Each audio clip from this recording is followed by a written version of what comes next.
I gave my daughter a small cafe so she could start a new life full of dreams and independence. But when I arrived, she was crying, forced by her mother-in-law to do the dirtiest work for free while she laughed and took everything. The betrayal by those closest to me hit me like a knife. But I acted quickly, and this injustice will turn into revenge that'll change everything, leaving no stone unturned. Before we continue, please subscribe to this channel and write in the comments what time it is where you are now. The bells above morning roast jingled when I pushed through the glass door. Burnt coffee hit my nose first, then something sour from the kitchen. Wrong. All wrong. Then I saw her, my daughter Sophie, on her knees in the bathroom doorway, door propped open for the whole world to see, scrubbing tile grout with a toothbrush. Her face was red, wet. She wiped at her eyes with the back of one hand, kept scrubbing with the other. "Sophie, you missed a spot." Again, the voice came from behind the counter, sharp, sweet as artificial sweetener. A woman in her early 60s sat at the register like it was a throne. Silver hair, perfect designer glasses on a chain. Nora Foster, my daughter's mother-in-law, in the cafe I bought for Sophie 3 months ago with every penny I had. Sophie's head jerked up, our eyes met. Hers went wide, panicked. "Dad?" "Arthur!" Nora's smile could have sold insurance. "What a lovely surprise. We weren't expecting you. My jaw tightened. I came to see my daughter and her cafe. "Our cafe, dear. Sophie and I are partners now." Nora tilted her head. "Didn't she tell you?" The toothbrush fell from Sophie's hand, clattered on tile. "Hi, Dad. Sorry, I'm just—" Her voice cracked. "Finishing something." Partners. The word sat in my chest like spoiled meat. I'd spent 35 years as a health inspector, knew when something was rotting. Tyler sat in the corner, Sophie's husband, Nora's son, laptop open, eyes down. He shifted in his seat when I looked at him, but didn't speak. One customer in the whole place, an older woman at the window table. She stared into her coffee like it held answers. "Let me help you, honey." I reached for the toothbrush. "Oh, no." Nora stood, smoothed her skirt. "She needs to understand proper cleaning standards. The health inspector was very clear last month." My hand stopped. What health inspector?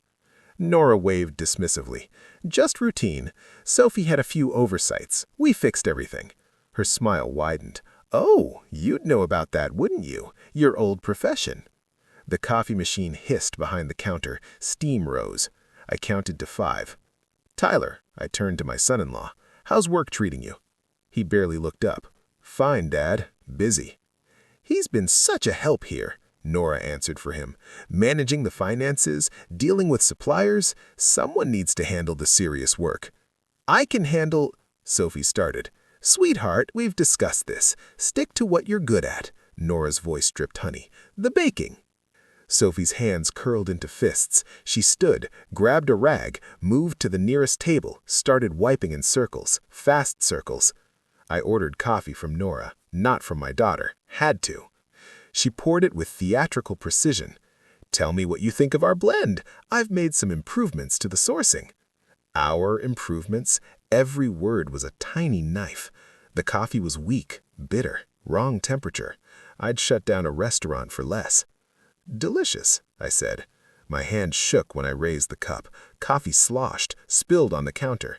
Nora's eyes tracked the movement. Something flickered in her expression. Satisfaction, maybe.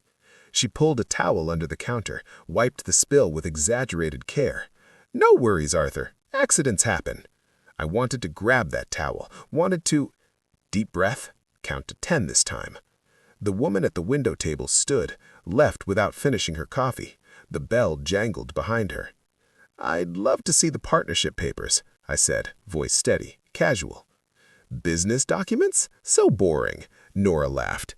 "Tyler handles all that legal stuff. Isn't that right, honey?" Tyler nodded, said nothing.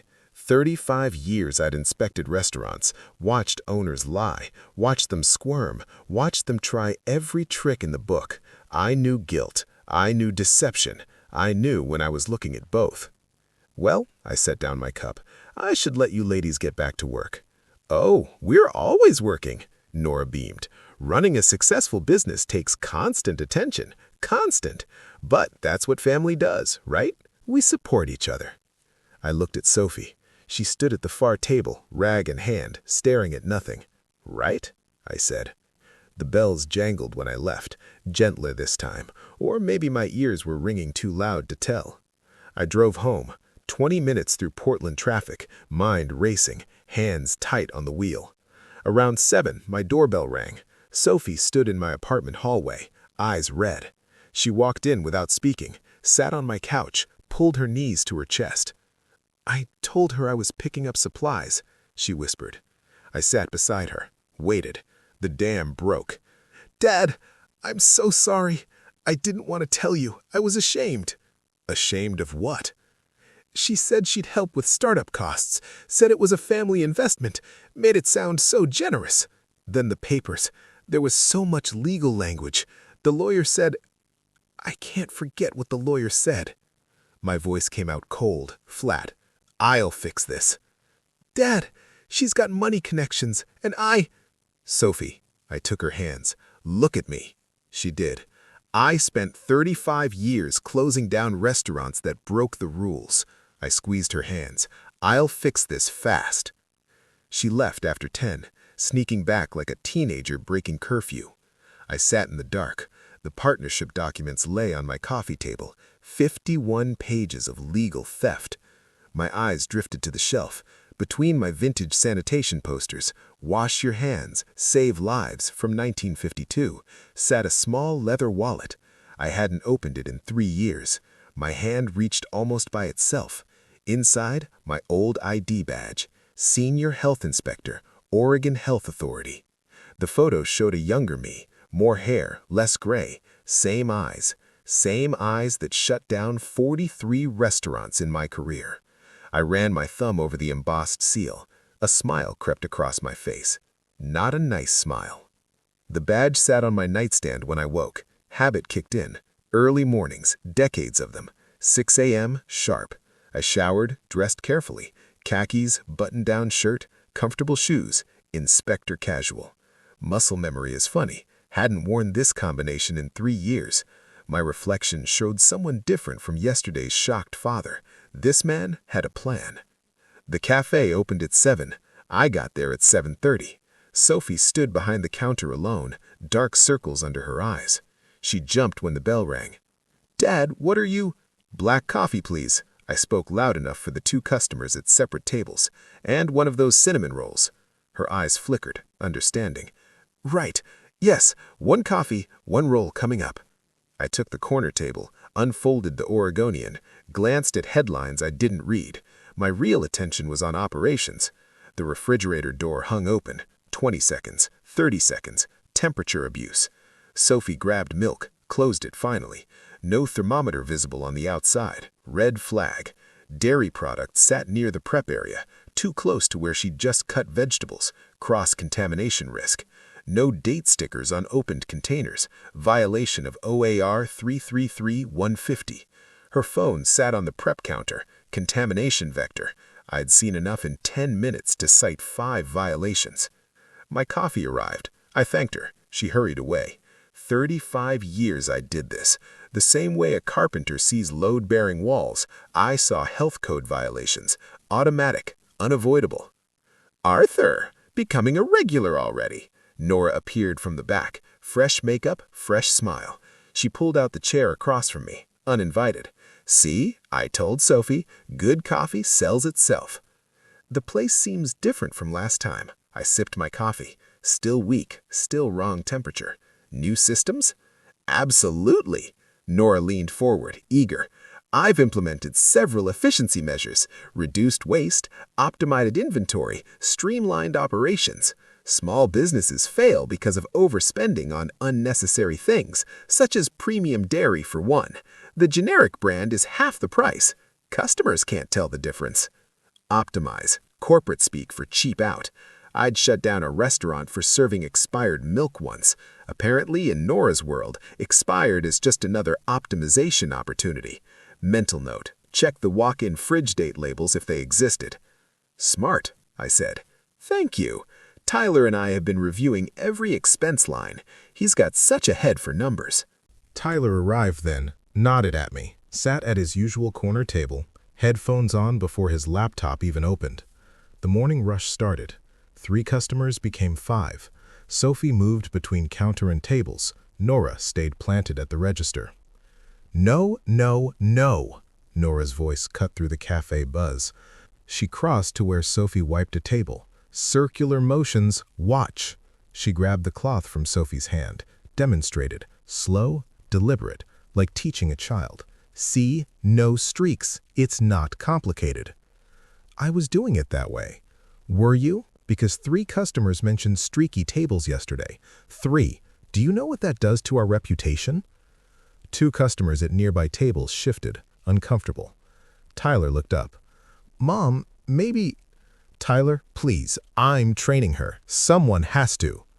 35 years I'd inspected restaurants. Never once did I check if tables were wiped in circles or straight lines. Know why? Because it doesn't matter. But control matters to people like Nora. Control is the point. Excuse me, I stood. Could I use the bathroom? Of course, Nora beamed. Down the hall. We keep everything very clean. Arthur would approve, wouldn't you, Arthur, given your background? I walked past the counter. The bathroom hallway gave me a perfect view of the kitchen pass-through. Cleaning chemicals stored on the shelf next to dry goods, violation. Mop sink too close to hand-washing sink, another violation. I took 3 photos with my phone. Quick, subtle. The bathroom itself was clean. Sophie's work, I'd bet. But the hand-washing station had a crack in the sink basin. Minor, but citable. 4 more photos. When I returned, Nora had taken my seat. Literally, she sat in my chair, looking at my newspaper. You know what section I love? She didn't wait for an answer. Business. I read it every morning. Understanding market trends is crucial for success. I'm sure it is. Nora never reads it. No head for business, that girl. Sweet, but... Nora trailed off, let the silence finish her sentence. I pulled out my wallet, left a 20 on the table. Coffee and roll were maybe $6. Keep the change, Sophie. Nora's hand shot out, took the 20, smiled at me while she counted it, pocketed it. How generous. We'll put it toward new equipment. The espresso machine needs repairs. Sophie stood by the counter, staring. I left without looking back. Home, laptop. 3 hours reviewing Oregon Administrative Rules, Chapter 333, the health code I'd memorized decades ago. Some things had changed, most hadn't. My notebook filled with violations. I'd observed temperature control failure, cross-contamination risks, improper date labeling, chemical storage violations, equipment maintenance issues. All minor individually. Together, different story. Around 6, I called Danny Clark. 40 years in the health authority. We'd trained together, worked together, closed down the Morrison Street Bistro in 6 hours flat. He picked up on the 3rd ring. Arthur Patterson, 3 years retired and suddenly calling about health code violations. What's the occasion? Can't an old friend check in? His laugh barked through the phone. You never checked in once in 3 years. Spill it. Who screwed up? Hypothetically, I leaned back in my chair. Small cafe, new ownership, several OAR 333 violations, temperature control, date labeling, cross-contamination risks. Hypothetically, his tone shifted. Professional. That's 3 citable offenses. How bad? Bad enough. But the owner's confident, thinks rules don't apply. Those are always my favorite, the confident ones. Danny's smile came through the phone. We talked for an hour about nothing, about everything, about the old days. You know what, Arthur? I miss working with you. The department's different now. Younger guys, all about computers and risk assessments. Nobody's got that instinct anymore, that feel for when something's wrong.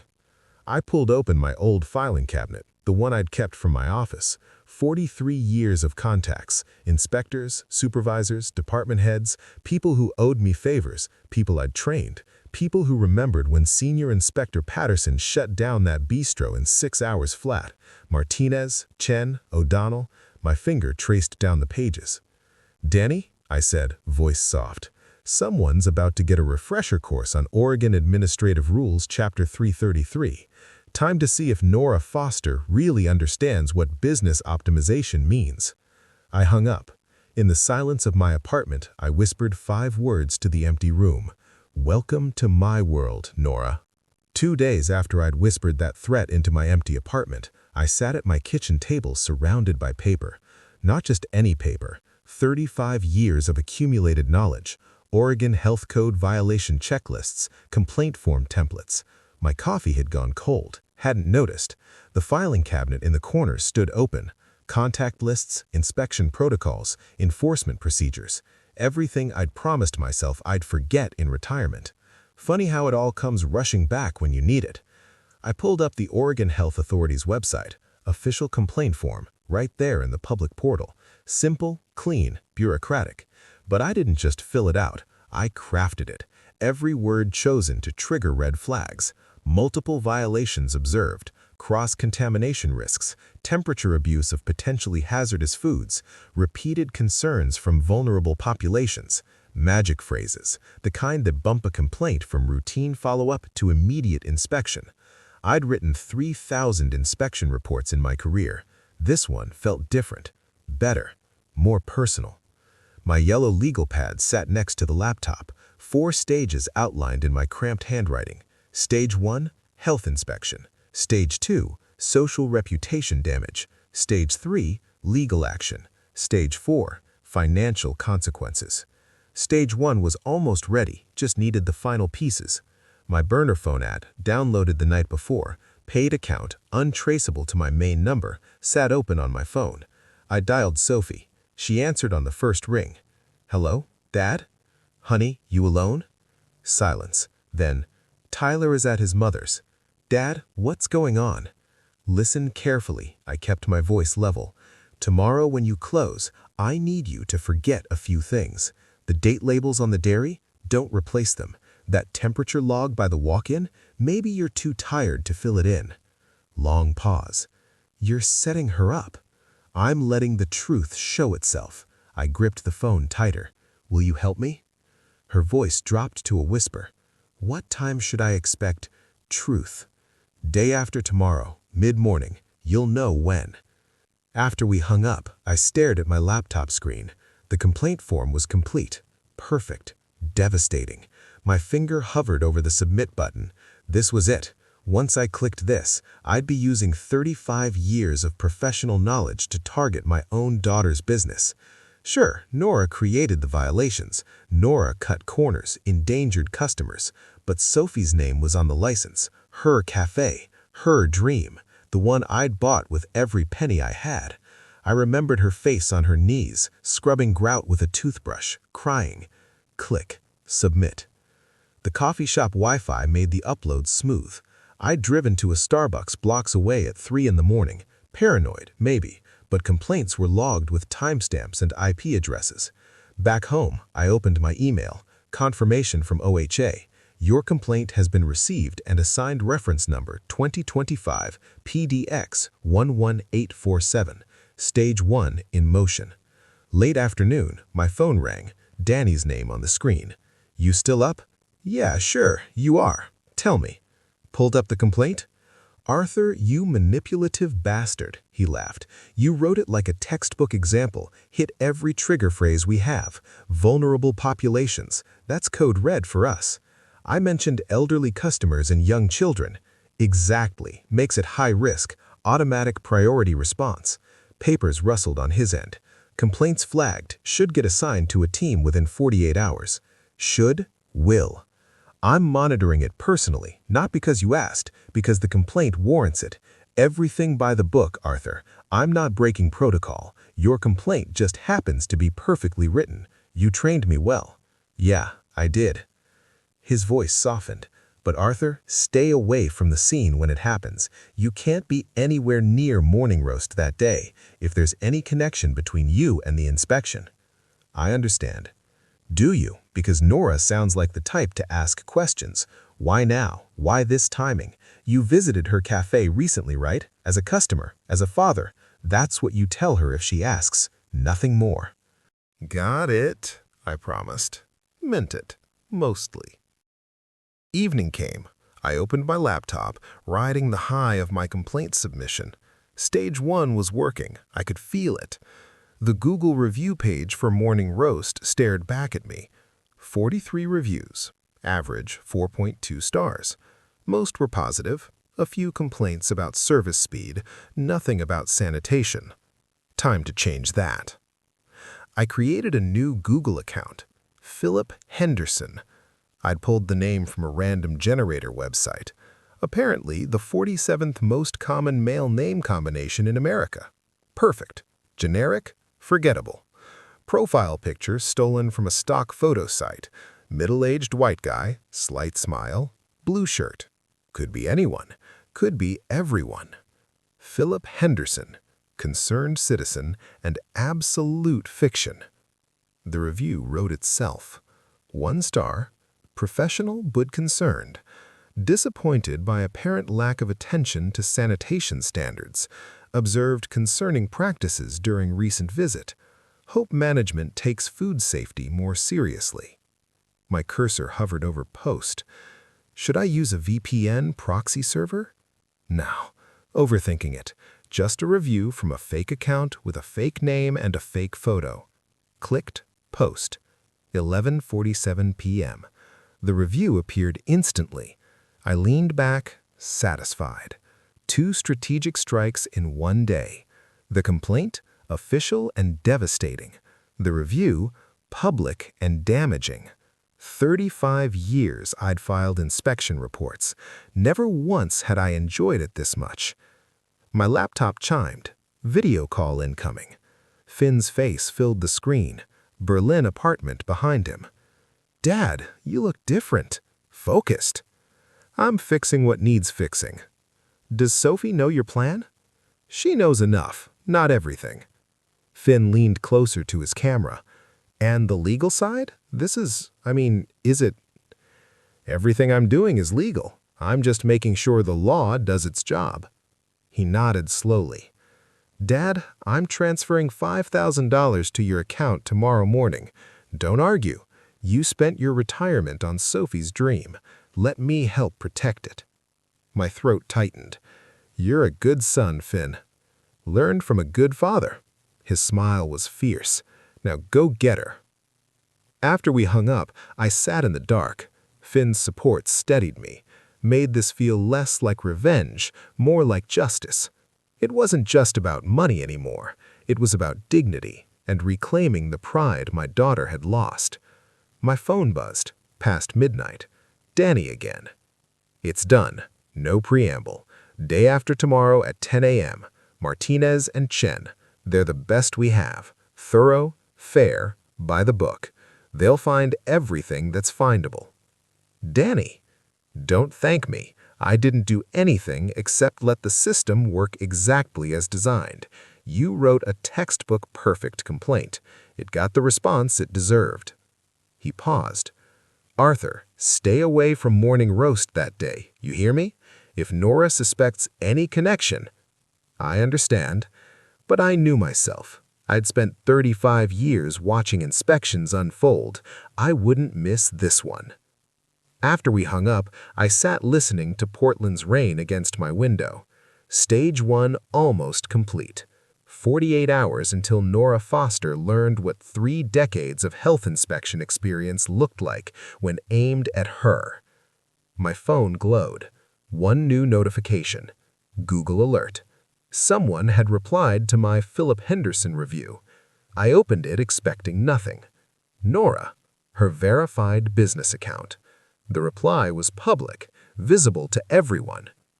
We take all customer concerns seriously and would appreciate the opportunity to discuss your experience. Please contact us directly at your earliest convenience. We pride ourselves on exceeding all health and safety standards. Professional, appropriate, and underneath a threat. I'm watching. I see you. I will find you. Should have felt worried. Instead, I smiled. Let her watch. Let her waste energy chasing Philip Henderson's ghost. I had bigger problems lined up for her. Problems with badges and clipboards and the full force of Oregon Administrative Rules, Chapter 333. 2 days crawled like wounded animals. I cleaned my apartment twice, reorganized my vintage sanitation poster collection, called Finn to discuss Berlin weather of all things, anything to burn time. The morning of the inspection, I woke at 5. Couldn't help it. Decades of early morning inspections had programmed my internal clock.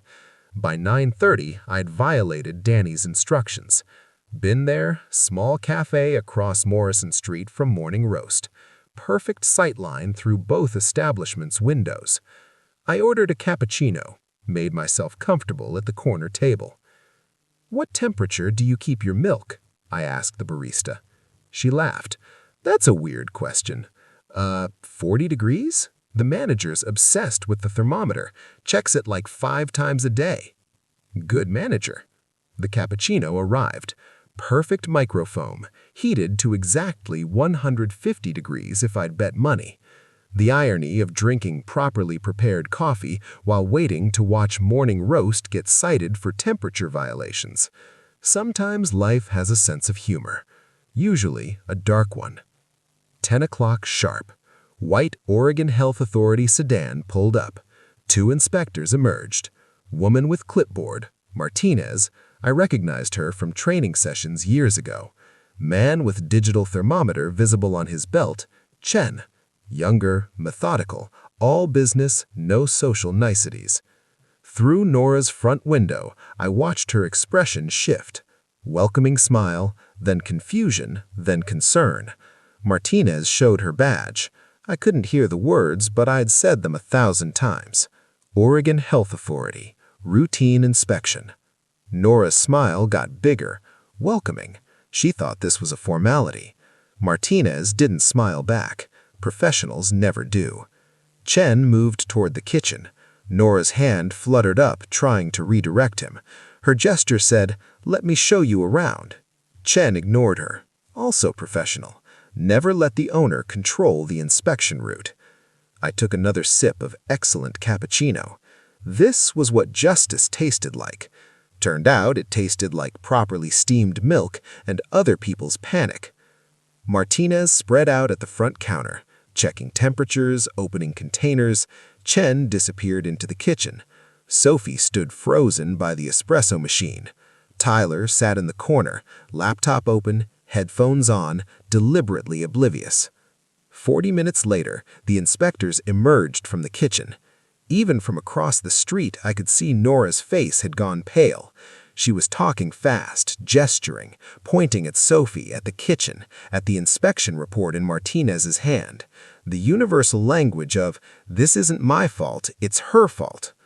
Martinez's face stayed flat as concrete. I trained her well. Never react to the show, just write up the violations. Through the window, I watched Nora's performance like it was Netflix. Better than Netflix. This had real consequences. Her face went from concerned business owner to, "I need to speak to the manager," to full Karen nuclear option in about 6 minutes. Martinez handed her papers, official forms, yellow copies. Nora snatched them, started reading. Her expression transformed. Rage. Pure rage. She wheeled on Sophie. Even through closed windows, I could tell she was screaming. 2 customers grabbed their coats, left hurriedly. Tyler pulled off his headphones, looked up, did nothing. Cowardice personified. The inspectors left, professional, unmoved. They'd seen the show before. I finished my cappuccino, left cash on the table, walked to my car 3 blocks away. Home. 20 minutes through traffic. My hands shook on the wheel. Stage 1 complete. Late afternoon, my burner app rang. Sophie. "Dad, I can't talk. She's—" Nora's voice in the background. "Who are you calling?" "Nobody, just—" Call disconnected. I stared at my phone, texted instead. "You did perfect. Stay strong. This isn't over." Response came an hour later. "She's blaming me for everything. Says the business ruined. Tyler won't defend me. Dad, I'm scared." I poured whiskey. Neat. 2 fingers. Drank it. Finn called around 6. "How did it go?" $2,500 fine. Written warning, 30-day follow-up inspection scheduled. "That's huge. Dad, you did it. Stage 1 complete." "Yeah, it worked. Maybe too well." What do you mean? Nora's smart. She's going to ask questions. Why now? Why this timing?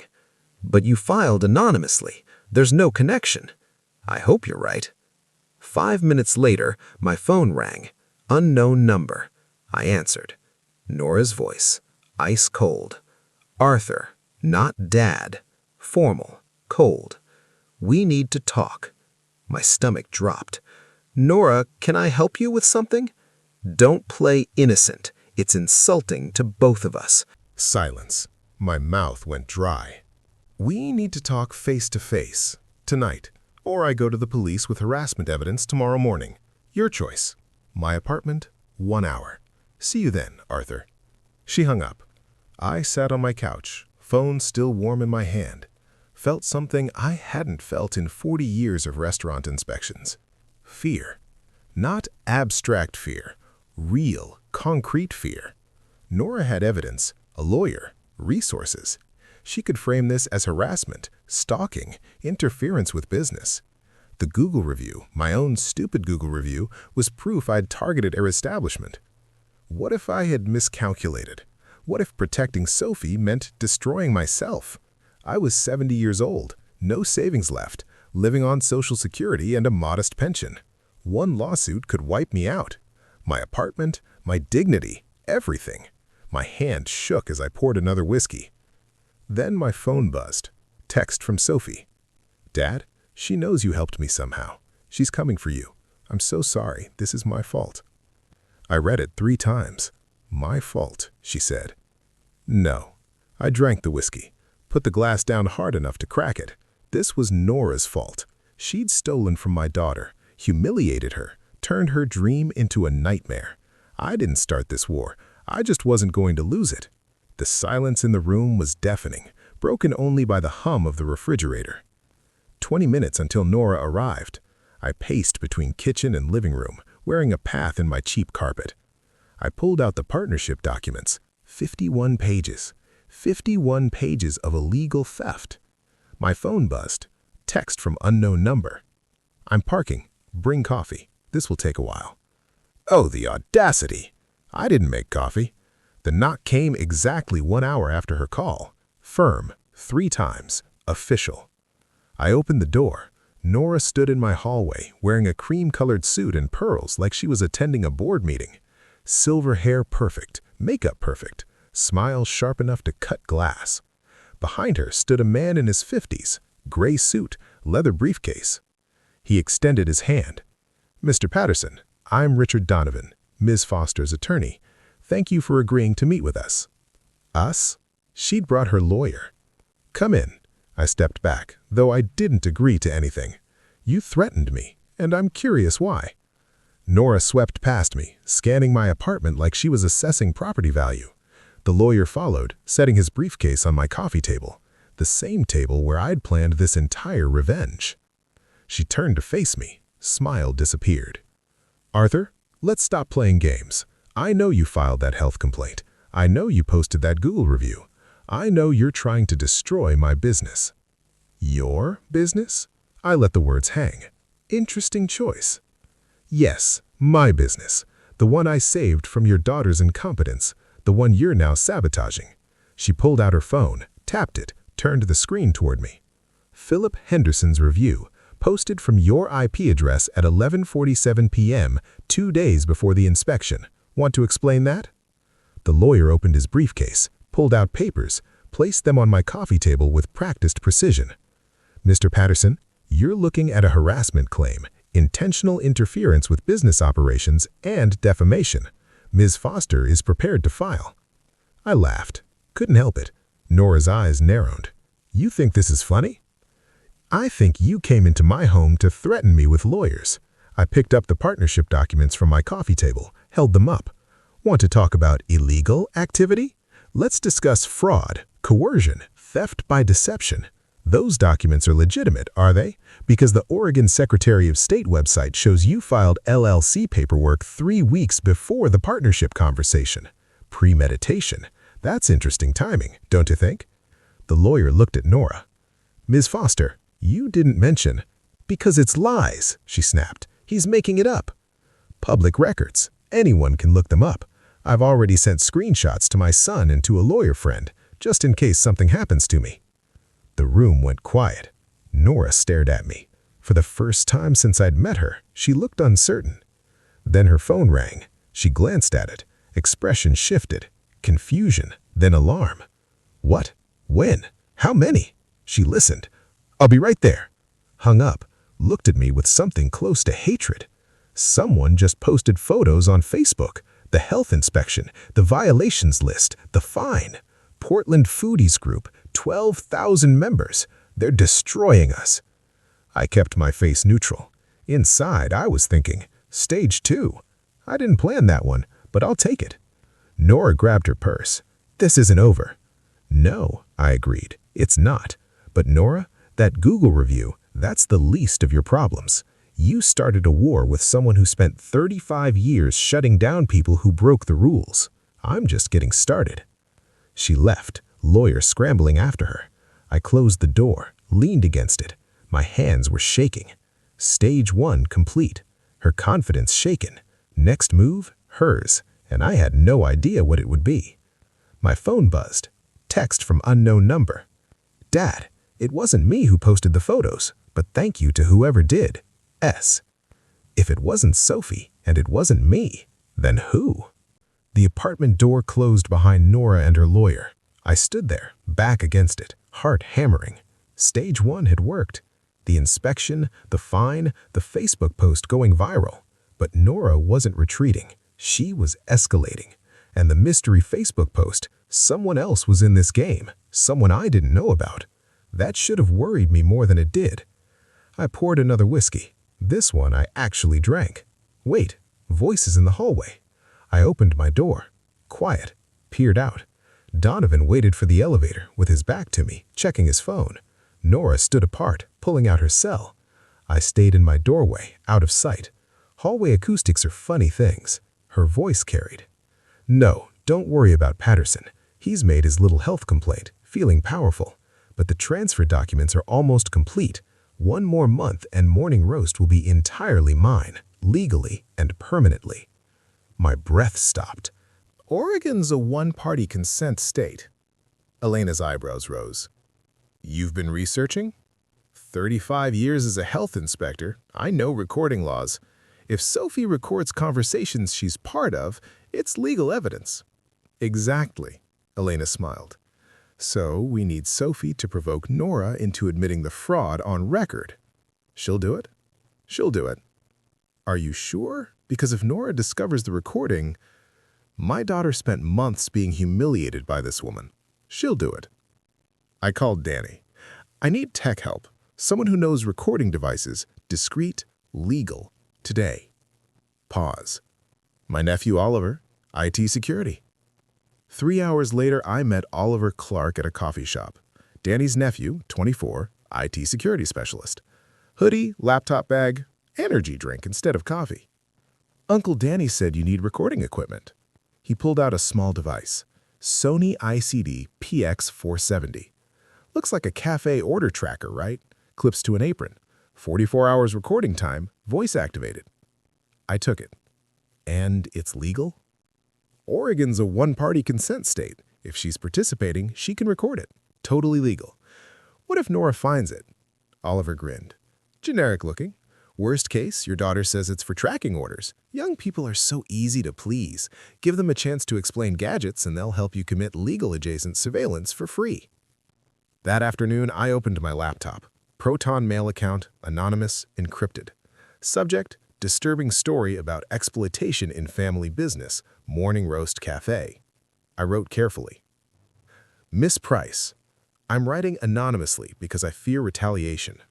Morning Roast Café on Morrison Street. You may remember it for excellent cinnamon rolls.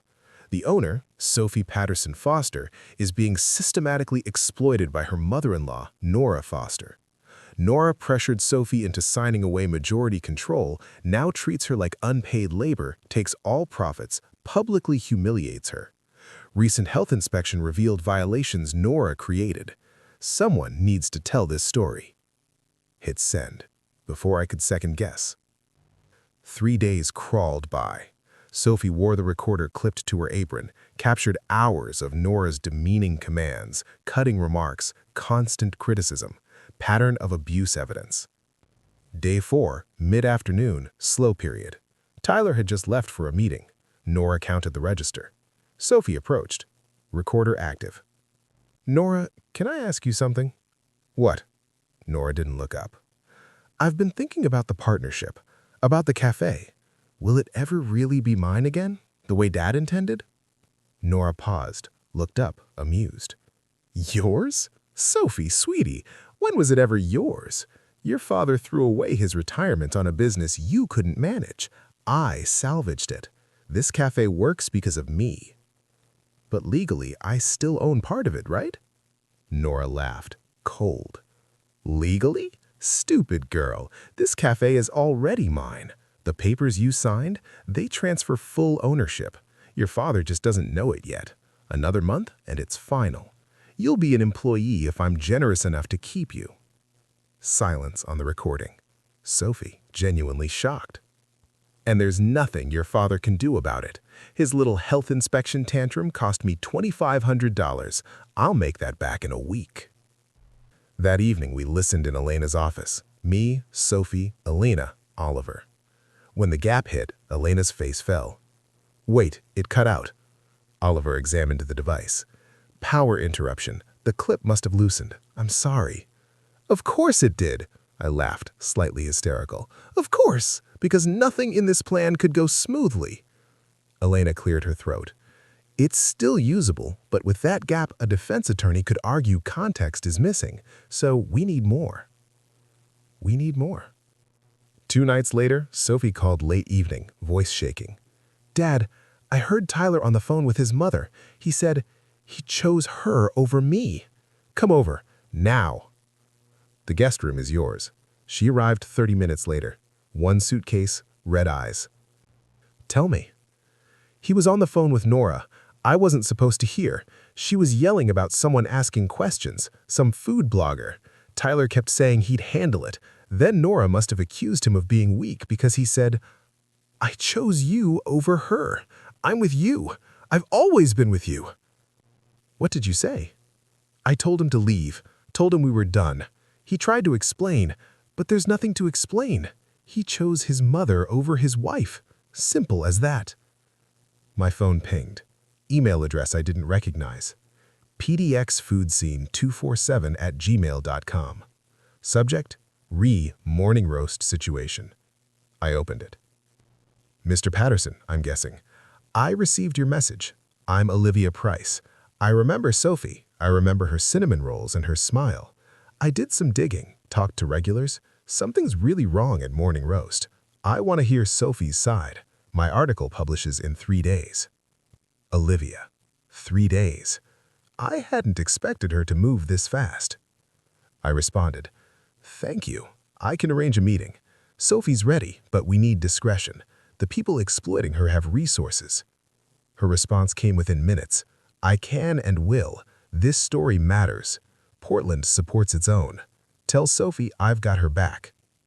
I closed the laptop, looked at Sophie on my couch, suitcase at her feet. "Marriage ended? There's a food blogger who wants to hear your story. Article publishes in 3 days. Will it help?" "It'll make the health inspection look like a parking ticket." She almost smiled. "Good." I pulled up the evidence log, added entries. Recorded admission from Nora Foster. Partial confession. 10-second gap but substantial incriminating statements. Tyler Foster chose mother over wife. Sophie, witness, marriage ending. Social support system secured. Social media investigation initiated. Public opinion campaign beginning. We were building a case, piece by piece. Stage 2, in motion. Stage 3, coming in 72 hours.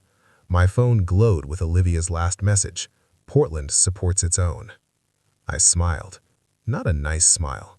Nora thought she'd won, thought she had everything locked down. She was about to learn what happens when you underestimate a father protecting his daughter and a daughter who's finally done being the victim. 3 days later, I sat at my kitchen table with Sophie, watching her laptop screen refresh. Olivia's article had gone live at 6 a.m. By 6:30, 200 shares. By 7, 800. By the time we finished our coffee, around 8, we'd stopped counting. The title sat at the top in bold letters. The Dark Side of Morning Roast, a story of financial abuse and family exploitation. Below it, Sophie's story. Not anonymous. She'd insisted on using her real name. "People need to know it's real," she'd said. "I'm done hiding." I've been proud of her courage. Now, watching the numbers climb, I wondered if I'd prepared her for what came next. Internet justice moves fast, and it's never neat. "Listen to this one," Sophie read. "I used to go to Morning Roast weekly until I saw how the owner treated her daughter-in-law. Never going back. Sophie deserves better." It has 847 likes. Keep reading. "That woman Nora is exactly the kind of toxic person who ruins small businesses. I witnessed Nora screaming at Sophie for dropping a spoon." A spoon? The comments kept coming. Hundreds, then thousands. By noon, Morning Roast's Google reviews were flooded. 1 star, 1 star, 1 star. People posted photos of themselves at other cafes. Hashtags support Sophie and boycott Morning Roast. My phone rang. "Danny? Arthur, you crazy bastard. It's working. Everyone's talking about it." "That's the problem. Everyone's talking." "No, that's the solution. Public opinion is a weapon. You just fired it." He was right, but weapons have consequences. That afternoon, Nora posted a response. Official Morning Roast account. Sophie read it aloud. "Morning Roast management wishes to address recent defamatory allegations." "Management?" I said. "She's calling herself management of your cafe?" "Claims made are one-sided and omit crucial context. Morning Roast was facing financial insolvency when Miss Foster invested capital to save it." Sophie scrolled. Oh no, the comments. What are they saying? Top comment has 400 likes. Found Nora's burner account. Next one. "This is exactly the gaslighting described in the article." She was making it worse for herself. Good, let her dig deeper. Around 4 p.m. my phone buzzed. Text from Sophie. "Dad, turn on TikTok. Search Morning Roast." The video had 120,000 views. Nora, red-faced, screaming at Sophie in the cafe while customers recorded. "You leaked this. You told that blogger lies about me." Sophie stood quietly, calm, while Nora unraveled. The comments were brutal, creative, hilarious. She's giving strong, "I want to speak to the manager" energy, except she is the manager, and the manager is screaming at the owner. I screenshotted that one for posterity. That evening, my email pinged. Unknown sender. Subject, "Your past." I opened it. "Mr. Patterson, I've learned interesting information about your employment history, specifically your termination from County Health Inspection in 1999 for conflict of interest and ethical violations. My silence costs $20,000 cash. Instructions will follow. Or Portland Sentinel receives a full dossier on your fraudulent..." I drank the third whiskey, then poured the rest down the sink. 3 was too many. I needed to think clearly. I opened a new document, started typing everything about 1999. Every detail. If Nora was going to tell my story, I'd tell it first, my way. If my children couldn't understand that sometimes doing the right thing costs you everything, then I'd failed to teach them the most important lesson anyway. Sophie put her hand on my shoulder. "Dad, you sacrificed your job to do the right thing. Now you're doing it again. That's not corruption, that's consistency. The email says you'll be disappointed in me." The email is from a woman who slaps her own son and steals from her daughter-in-law. She turned my laptop toward me. "Look, public opinion is decided. You're the hero. Tell the whole story. They'll understand." When had she become so strong? "Okay," I said. "Tomorrow morning, I call Portland Sentinel. Tell them everything." My phone buzzed. Text from unknown number. 48 hours starts now. I know you're with Sophie. I know you're planning something. Pay me, or I destroy you both. Oh, not even hiding anymore. I put the phone down, looked at Sophie. "Tomorrow morning, I'm calling Portland Sentinel and forwarding them this text. Blackmail is a crime in Oregon." She smiled. Fierce. "Tomorrow morning, But tonight, let's watch her PR statement get torn apart. I'll make popcorn. We spent the next hour reading comments. Someone had edited the TikTok video to add dramatic music. Someone else created a bad business owner bingo card. For the first time in months, Sophie laughed, really laughed. At midnight, my laptop pinged. Email from Olivia. Arthur, Portland Sentinel, contacted me for an interview. They're doing a follow-up piece about systemic elder financial abuse in family businesses. Your fight is becoming a movement. A movement? Christ, I just wanted to save my daughter's cafe. I typed back, Olivia, I'm calling Sentinel tomorrow with a story about my own past. Can you connect me with the right reporter? Her response, already done. Martin Chen. Expect his call at 8 a.m. Portland loves comeback stories, especially ones about standing up to bullies. I closed the laptop. 46 hours until Nora's deadline. 8 hours until Martin Chen called. 1 week until the lawsuit hit the courts. I turned off the lights. Tomorrow, we'd tell Portland the truth. All of it. And we'd let Nora face the consequences of threatening the wrong man. Morning came with Martin Chen's phone call at exactly 8 a.m. I'd been awake since 6, rehearsing. How do you explain 25 years of buried history without sounding defensive? Turns out, you just tell the truth. Martin listened for 40 minutes without interrupting. When I finished, including Nora's blackmail demand and threatening text, there was silence. Then, Mr. Patterson, this isn't about corruption. This is about someone who sacrificed their career for fairness and is doing it again. Can you forward me that blackmail text? Oregon has strong anti-blackmail statutes. This woman just committed a felony. I forwarded them immediately. By noon, Martin had written his article. By 2 p.m., it was published. The Inspector's Principles, Arthur Patterson's 25-year fight for justice. Nora's blackmail attempt had backfired spectacularly. Instead of destroying my credibility, she'd given me a platform to explain exactly why I fought so hard, and she'd committed a crime doing it. The article included quotes from the restaurant owners I defended in 1999. Martin had tracked them down. They were still running their business, grateful. It included the blackmail texts, with Nora's identity revealed through reporter investigation. Oregon State Bar received a complaint about the extortion. By evening, Nora's lawyer, her third, quit. Richard Donovan had left after the confrontation. The second lasted 1 day after learning about the blackmail.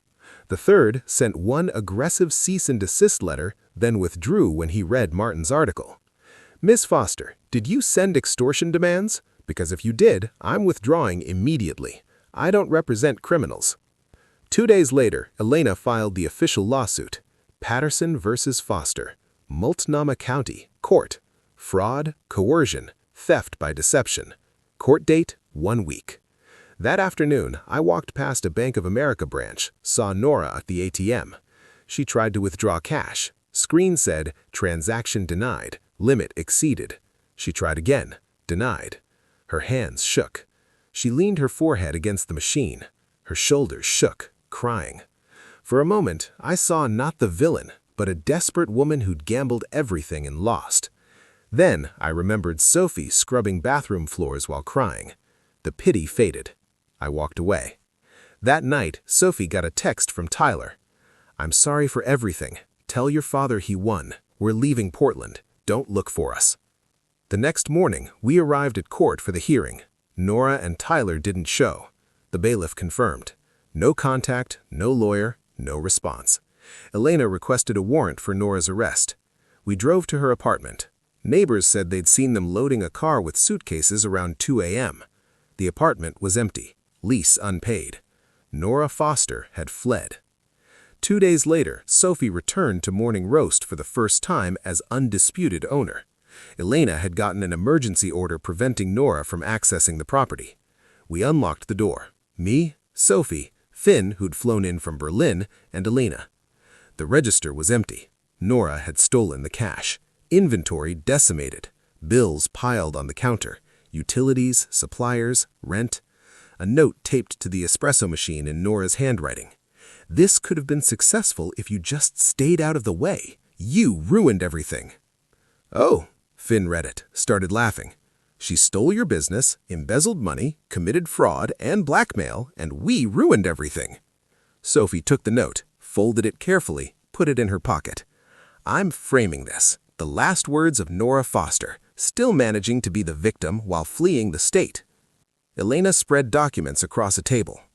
"With the default judgment, which we'll get since they fled, Sophie owns the cafe, free and clear. But she inherits all the debts Nora created." "How much?" Sophie asked. "Total liabilities approximately $70,000. Assets maybe $30,000. Net position $40,000 in debt." Finn cleared his throat. "I have $40,000 in savings. It's yours." "Finn, no, not negotiable. Dad gave you $85,000 to start this place. I'm giving you $40,000 to save it. We're family." The bell above the door jingled. A woman in her 60s walked in. "I heard on the news. Is this place open? Are you Sophie?" "We're not officially open yet, but I'm making coffee." "I would love some." She pulled out a folded check. "This is from my book club. We want to help." She handed Sophie a check for $800. More people started arriving, some wanting coffee, most bringing donations, flowers, gift cards, cash. One man brought a toolbox. "I'm a plumber. Heard you might need repairs. No charge." By noon, we'd collected $6,000. By evening, $12,000. Volunteers scrubbing floors, painting walls, fixing hinges. Finn posted photos to Instagram. #MorningRoast is rising from the ashes. Community support is incredible. 2,000 likes. That night, back at my apartment, I poured one whiskey. Celebratory. Sophie was asleep on my couch, exhausted but smiling. Finn was on the phone with his partner, laughing. My phone buzzed. Email from Elena. "Court date rescheduled for next month. Filing for default judgment. Should be straightforward. However, there's one complication about the property deed. Call me in the morning." A complication, of course, because nothing in this nightmare had been simple. But I'd learned something. Complications can be overcome. Villains can be defeated. Justice sometimes actually wins. And family, real family, is worth any price. I closed the laptop, drank the whiskey, turned off the lights. 1 month until the court date. 1 month until this nightmare was officially over. Unless Elena's complication turned out to be another battle. I'd find out tomorrow. Tonight, I was going to sleep well because my daughter was safe, her business was saved, and Nora Foster was gone. That was enough. The complication turned out to be simple and devastating. Nora had cleaned out the cash register before fleeing. $15,000. Community donations deposited as cash. Money Sophie needed for suppliers. Security footage showed her entering at 1 a.m. She still had keys. Theft. Stupid, desperate theft. I filed the police report at 8 a.m. Detective Morrison was unsurprised. Fleeing suspects grab whatever liquid assets they can. We've issued warrants. Warrants don't pay suppliers. By noon, I had a lead. Danny called with a new lead. "You sitting down?" My buddy at PDX Airport Security ran the names. Nora Foster bought a one-way ticket to Las Vegas yesterday morning, Southwest, departed 6 p.m. Tyler was on the same flight. Las Vegas, of course, the city where desperate people gamble their last dollars hoping for miracles. We flew out the next day, me, Finn, Sophie. Detective Morrison provided Nora's credit card trail. Motel 6, East Tropicana Avenue, 2 miles from the Strip. Not the glamorous casino hotels, the kind of place where people hide when they've run out of everything. We arrived mid-afternoon. Nevada heat hit like a wall, 105 degrees, merciless.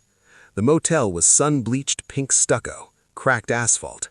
Nora's rental car sat in spot 47, room 128, ground floor, curtains drawn. I knocked. Silence. Knocked again. "Nora, it's Arthur Patterson. We need to talk." "I don't care. I'm filing for divorce. I want you out of my life completely." "Sophie, please. We're done. Forever. You don't get redemption. You don't get forgiveness. You get to live with what you did." A knock on the door. Las Vegas PD. I'd called them before we entered. "Nora Foster?" Nora stood slowly. "That's me." You're under arrest on warrants from Portland, Oregon, felony theft, fraud, and embezzlement." She extended her wrists, got handcuffed, looked at me one last time. "Did you really need to chase me to Las Vegas? Couldn't you just let me disappear? You stole $15,000 from community donations meant to help my daughter." "No," she was let out. "You know what the funny part is? I almost respect you. You're as ruthless as I am. You just have better PR. The difference is I fight for my family. You fight for yourself." We stood in the parking lot afterward, watching the police cruiser pull onto Tropicana Avenue. Tyler remained by the motel room, not arrested, no proof he knew about the theft, but destroyed anyway. He looked at Sophie, mouth opening. She turned away, walked to our rental car without looking back. That was the moment of defeat, not the handcuffs, the turn back. Finn put his hand on my shoulder. "Come on, Dad. Let's take Sophie home." We flew back that night, landed in Portland at 11 p.m., drove through dark streets to morning roast. The cafe sat empty, temporarily closed sign in the window. "I need to see inside," Sophie said. We unlocked the door. The interior smelled stale, most inventory gone. Nora had taken it when she cleaned the register. Sophie picked up envelopes from the counter, bills, unpaid suppliers, final notices, started opening them. Her expression never changed, but I watched the light dim with each envelope. "Dad," her voice was small, "it's worse than I thought." "How bad?" She spread bills across the counter.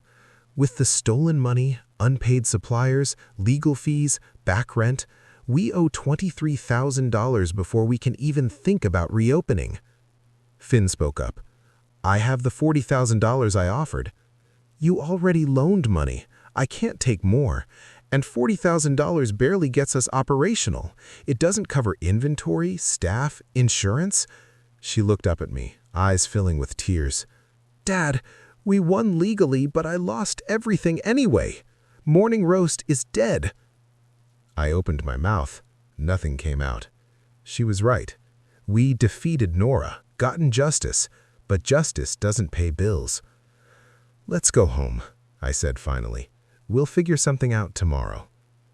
Driving away, watching Morning Roast disappear in the rearview mirror, I wondered what was there to figure out. We'd saved the cafe legally, but destroyed it financially. Maybe Nora had won after all. Back at my apartment at 1 a.m., Sophie went to bed exhausted. Finn made tea. Neither of us drank. "Dad," he said after a long silence, "what do we do now?" I didn't have an answer. For the first time in this entire nightmare, I genuinely didn't know. The next morning came too early. My phone buzzed. Missed calls, text messages, emails. Numbers I didn't recognize. First text: "Saw the news about Morning Roast. We want to help. Susan R."